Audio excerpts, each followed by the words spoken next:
Hello students, इस video में हम 12वीं क्लास के इंजीनियरिंग ग्राफिक्स के सिलेबस को टॉपिक वाइज कवर करेंगे और इसी के साथ फाइनल बोर्ड एग्जाम की टॉपिक वाइज मार्क डिस्ट्रीब्यूशन को भी समझेंगे। Just like physics and chemistry, engineering graphics भी 100 मार्क्स का पेपर है, जिसमें 70 मार्क्स थ्योरी को और 30 मार्क्स प्रैक्टिकल को डिस्ट्रीब्यूटेड है। इसके अलावा साल में 2 इंडस्ट्रियल विजिट होंगी। चलिए समझते हैं सबसे पहले थ्योरेटिकल पार्ट को। इंजीनियरिंग ग्राफिक्स की थ्योरी बेसिकली 2 यूनिट में डिवाइडेड है। पहला यूनिट आइसोमेट्रिक प्रोजेक्शन है जो 25 मार्क्स की वेटेज रखता है, और दूसरा पार्ट है मशीन ड्राइंग जो 45 मार्क्स की वेटेज रखता है। अब हम यूनिट 1 यानी आइसोमेट्रिक प्रोजेक्शन को डिटेल में कवर करेंगे। एमसीक्यू को यानी मल्टीपल चॉइस क्वेश्चन को हम बाद में कवर करेंगे, तो एमसीक्यू को छोड़ देते हैं। तो आइसोमेट्रिक प्रोजेक्शन फर्दर 3 पार्ट में डिवाइडेड है। पहला क्वेश्चन जो 100% हमेशा आता है वो है आइसोमेट्रिक स्केल यानी कंस्ट्रक्शन ऑफ आइसोमेट्रिक स्केल। ये एक स्टैंडर्ड आइसोमेट्रिक स्केल है जो यहाँ दिखाया है और आपको यही बनाना है। नेक्स्ट टॉपिक आता है isometric projection of solids. Books में काफ़ी अलग अलग टाइप के सॉलिड्स दिए हुए हैं। हमारे स्कोप में यानी हमारे सिलेबस में कौन कौन से सॉलिड्स हैं वो हम यहाँ डिटेल में कवर करेंगे। सबसे पहले क्यूब, बेसिक सॉलिड है। Then regular pyramid. Regular pyramid में जिनका बेस ट्रायंगुलर हो, स्क्वायर हो, पेंटागन हो या हेक्सागन हो, बस यही पढ़ेंगे। सेम वे प्रिज्म है, उसमें भी बेस और टॉप सरफेस ट्रायंगुलर हो, स्क्वायर हो, पेंटागन हो या हेक्सागन हो, सिर्फ यही पिरामिड्स और प्रिज्म पढ़ना है। इसके अलावा कोन पढ़ना है, सिलेंडर हमें पढ़ना है, स्फीयर एंड हेमिस्फीयर हमें पढ़ना है। ये पार्ट 1 है सॉलिड का। दूसरा पार्ट 2 है फ्रस्टम ऑफ सॉलिड। कौन से सॉलिड्स? कोन का फ्रस्टम, जो हमने पार्ट 1 में पिरामिड्स पढ़े हैं उन्हीं पिरामिड्स का फ्रस्टम। पिरामिड्स में ट्रायंगुलर पिरामिड का फ्रस्टम, स्क्वायर पिरामिड्स का फ्रस्टम, पेंटागोनल पिरामिड का फ्रस्टम और हेक्सागोनल पिरामिड्स का फ्रस्टम। लेकिन ये सारे फ्रस्टम लिमिटेड टू 2 कंडीशंस है। नंबर 1, फ्रस्टम का cutting plane parallel to base होगा, यानी ऐसे पिरामिड्स ही पढ़ने हैं जिनका कटिंग प्लेन पैरेलल टू उसके बेस होगा। सेकंड, फ्रस्टम सिर्फ वर्टिकल पोजीशन में ही पूछे जाएंगे। आइसोमेट्रिक प्रोजेक्शन में एक कॉमन नोट्स है जो हमें समझना है। जैसे ऑर्थोग्राफिक प्रोजेक्शन में हम करते हैं कि हिडन एजेस को हम हिडन लाइन से शो करते हैं, यहाँ हमें हिडन एजेस को हिडन लाइन से शो नहीं करना। सेकंड पॉइंट है, हमें सिर्फ ऐसे सॉलिड्स पढ़ने हैं जिनका एक्सिस या तो एचपी और वीपी के पैरेलल हो या परपेंडिकुलर हो, यानी हमें कोई भी इंक्लाइंड सॉलिड्स का आइसोमेट्रिक प्रोजेक्शन नहीं बनाना है। एक और पॉइंट है, जितने भी फिगर्स हम 12th क्लास की इंजीनियरिंग ग्राफिक्स में पढ़ेंगे वो सब रेगुलर हैं, कोई भी इरेगुलर फिगर्स हम नहीं पढ़ेंगे। चलिए अब समझते हैं आइसोमेट्रिक प्रोजेक्शन के थर्ड पार्ट को, यानी combination of two solids. Combination of solid में हमें सिर्फ सॉलिड्स पढ़ने हैं, फ्रस्टम ऑफ सॉलिड्स का कॉम्बिनेशन नहीं बनेगा, यानी जो 2 गिवन सॉलिड्स होंगे उनमें से कोई भी सॉलिड फ्रस्टम नहीं होगा। एज पर गिवन क्वेश्चन कोई भी कॉम्बिनेशन ऑफ सॉलिड हो सकती है। इसमें भी कुछ पोजीशन का ध्यान रखना है, कौन सी पोजीशन ऑफ सॉलिड हमारे सिलेबस में है और कौन सी नहीं है। नंबर 1, सॉलिड वही पढ़ने हैं जिनका बेस साइड हॉरिजॉन्टल प्लेन या वर्टिकल प्लेन के पैरेलल हो। इसी में दूसरा पार्ट है कि दोनों सॉलिड एक दूसरे पे सेंटर टू सेंटर रखे हुए, इसी को सेंट्रली अलाइंड बोलते हैं। एंड नंबर 2, दोनों सॉलिड का axis parallel to horizontal plane नहीं होगा। दोनों में से कोई एक solid parallel to horizontal plane हो सकता है, लेकिन दोनों सॉलिड एक साथ हॉरिजॉन्टल प्लेन के पैरेलल नहीं होंगे, ये ध्यान रखना। यहाँ यूनिट 1 यानी आइसोमेट्रिक प्रोजेक्शन कंप्लीट होता है। इस वीडियो में हम क्योंकि सिलेबस कवर कर रहे हैं और वो भी ब्रीफ में कवर कर रहे हैं, डिटेल में हर टॉपिक को बाद में कवर करेंगे। अब समझते हैं हमारे यूनिट नंबर 2 यानी मशीन ड्राइंग को। मशीन ड्राइंग टोटल 45 मार्क्स की वेटेज रखता है। यहाँ भी हम एमसीक्यू को बाद में कवर करेंगे, तो यदि एमसीक्यू को हम छोड़ दें तो बेसिकली मशीन ड्राइंग 2 पार्ट में डिवाइडेड है। Part 1 drying of machine parts and part 2 assembly and disassembly drawings. सबसे पहले हम कवर करेंगे drying of machine parts.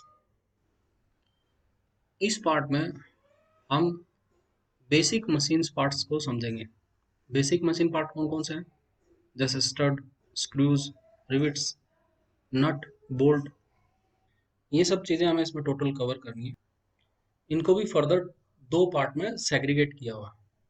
Part 1 में जो भी मशीन पार्ट्स हैं उन सबको हमें फुल साइज स्केल और विद इंस्ट्रूमेंट बनाना है।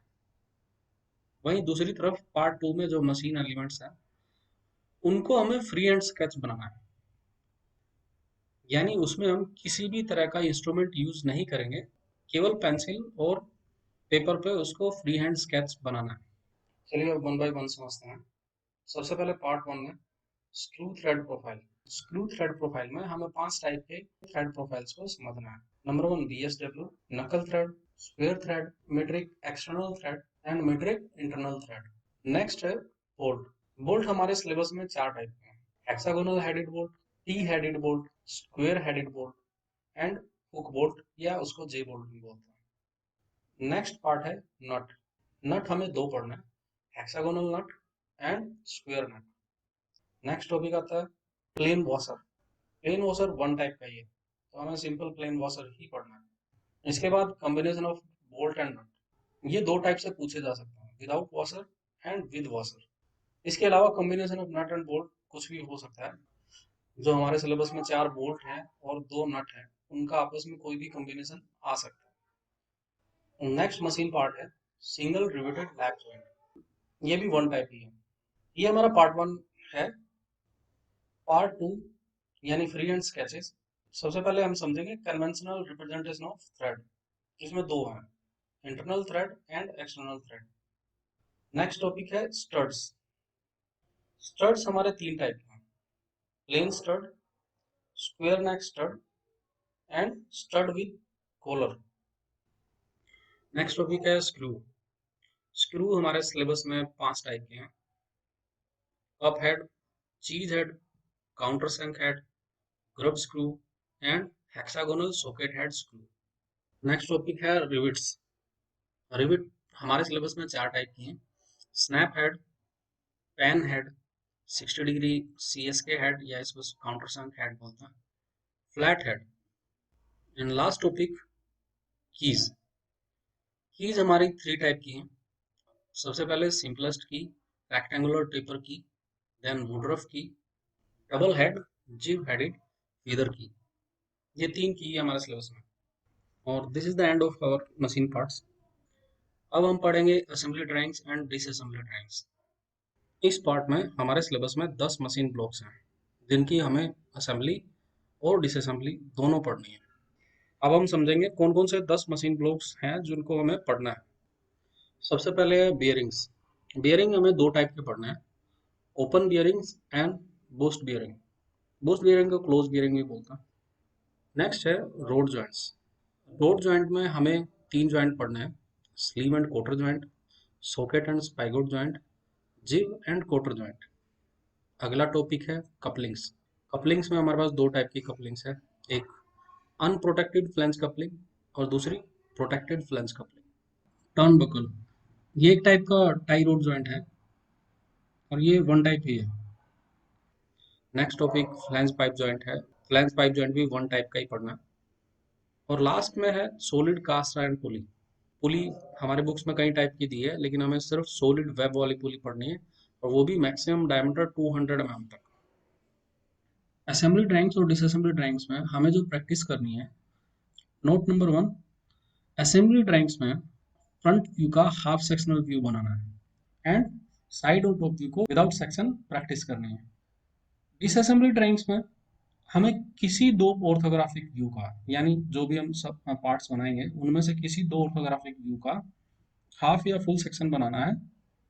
पॉइंट नंबर 3, सेक्शन व्यू में हमें हिडन लाइंस या हिडन एजेस को शो नहीं करना है। पॉइंट नंबर 4, इसके अलावा बाकी व्यू जो फुल व्यू बनाने हैं, यानी जिनमें हमें सेक्शन व्यू नहीं दिखाना है, उनके हिडन एजेस को शो करना है। And this is all about our theoretical syllabus. Books में कुछ टॉपिक ज़्यादा दिए हुए हैं क्योंकि वो पुराने सिलेबस पर बेस्ड है। हमें यही टॉपिक कवर करने हैं जो हमने इस वीडियो में कवर किए हैं। नेक्स्ट टॉपिक है प्रैक्टिकल। हमारा प्रैक्टिकल 30 मार्क्स की वेटेज रखता है। इसको डिटेल में अलग वीडियो में समझेंगे। इंडस्ट्रियल विजिट, हमारे सिलेबस में 2 इंडस्ट्रियल विजिट हैं। इंडस्ट्रियल विजिट का मेन पर्पज है इंजीनियरिंग ड्राइंग की कंसेप्चुअल अंडरस्टैंडिंग। इसके लिए कोई मार्क्स अलॉटेड नहीं है। सीबीएसई ने इंजीनियरिंग ग्राफिक्स की टेक्स्ट बुक का पीडीएफ वर्जन अपनी वेबसाइट पर डाला हुआ है। उसका लिंक सामने स्क्रीन पर भी है और नीचे डिस्क्रिप्शन में भी दिया है। इसको डाउनलोड कर लें और अपने पास रखें। ये फ्री ऑफ कॉस्ट है। इस समरी में जो मार्क्स डिस्ट्रीब्यूशन दिखाया है वो बेसिकली लास्ट ईयर और उससे पुराने पेपर के बेस पे एक अंडरस्टैंडिंग बनाते हुए दिखाया हुआ है। एज पर CBSE norms only isometric projection will be 25 marks and machine drawing will be 45 marks. इसके अलावा जो फर्दर डिस्ट्रीब्यूशन दिखाई है वो जरूरी नहीं है कि वो सेम हो, वो बदल सकता है। लेकिन हाँ, आइसोमेट्रिक प्रोजेक्शन 25 मार्क्स की होगी, मशीन ड्राइंग 45 मार्क्स की होगी। जो हमारा थर्ड पार्ट है जिसको मैं अभी पूरी वीडियो में उसको छोड़ता आया हूँ, मल्टीपल चॉइस क्वेश्चंस, एमसीक्यू, ये 5 नंबर के आएंगे। और ये पार्ट 1 और पार्ट 2 में कहीं से भी कितने भी मार्क्स के आ सकते हैं। यानी हो सकता है आइसोमेट्रिक प्रोजेक्शन से एक भी मार्क्स का एमसीक्यू ना आए। तो ये कोई फिक्स नहीं है कि एमसीक्यू 1 नंबर का आइसोमेट्रिक प्रोजेक्शन से आएगा और 4 नंबर का मशीन ड्राइंग से आएगा। ये बदल सकता है, ये कहीं से भी कितना भी आ सकता है। इसलिए मैंने इसको लास्ट के लिए छोड़ा था। आई होप कि आपको सिलेबस टॉपिक वाइज समझ में आया होगा। Thank you students. If you have any questions, you can call me or drop me a message.